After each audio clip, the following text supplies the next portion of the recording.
Hi, my name is Ramasia Philston, and this is to serve as my informative piece. I'd like to introduce you to my audience.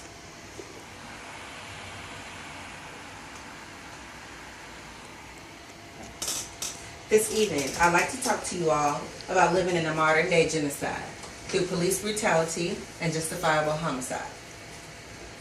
Growing up, we were all taught that golden rule: do unto others as you expect they should do unto you. In a perfect world, we would all live by this rule, but the world is far from perfect. A black man and a black woman could extend this same courtesy to each and every person they meet, but the question still remains, will that same courtesy be extended to them? History tends to repeat itself and then come up as something new. So I pose the question to you, do Black Lives matter? I ask this question due to the unjust bureaucracy displayed by the police department, the legislative system, and those we encounter each and every day. Within this speech, I will inform you of the Black Lives Matter movement, police brutality, and how the black community is experiencing a modern-day genocide.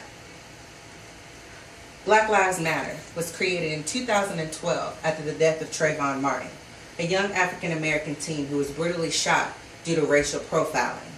Holding the phrase, "This is not a moment, but a movement," the Black Lives Matter community is striving to rebuild the liberation among blacks.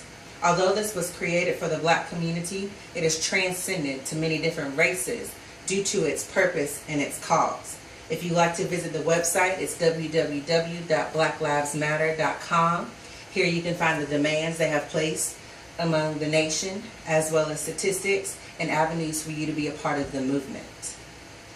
According to CNN, article entitled, "We Aren't Seeing More Police Shootings, Just More News Coverage," Elliot McLaughlin goes into detail on how police brutality is not something new.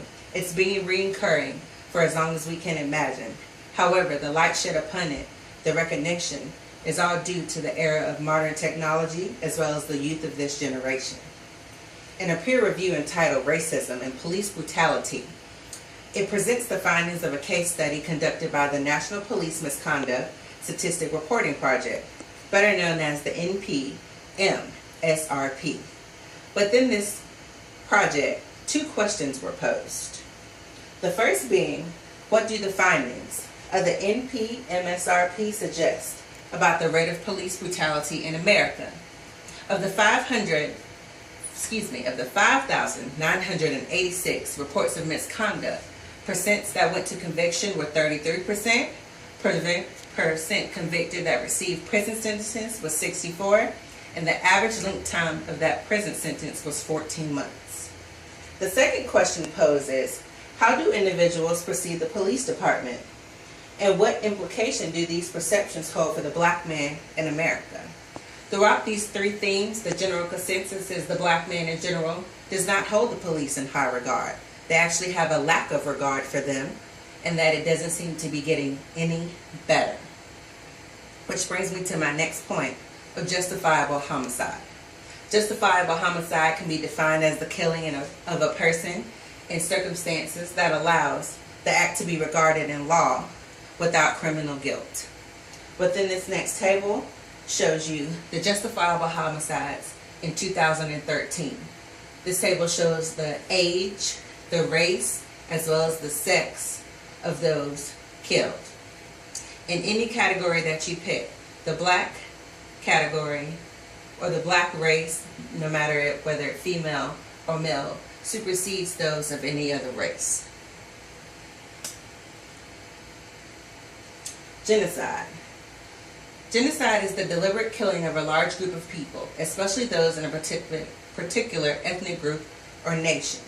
In a peer review entitled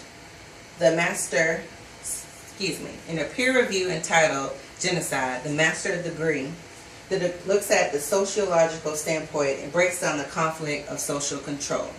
It also goes on to give us the recipe for genocide. 1, you must have an ideal type, which we could say the black community is. 2, we can have mass killings, which have been all through the news. 3 and 4, unilateralism and ethical liability can also be viewed and are prevalently talked about in the news. In conclusion, I want to remind you that the inadequate bureaucracy and the police brutality is not something new, but it has been going on for years and is just now receiving the light that should be shed upon it. History has repeated itself, and modern day genocide is among us. This is a movement and not a moment. So I ask you once again, do Black Lives Matter? Thank you for listening, and I hope you all have enjoyed.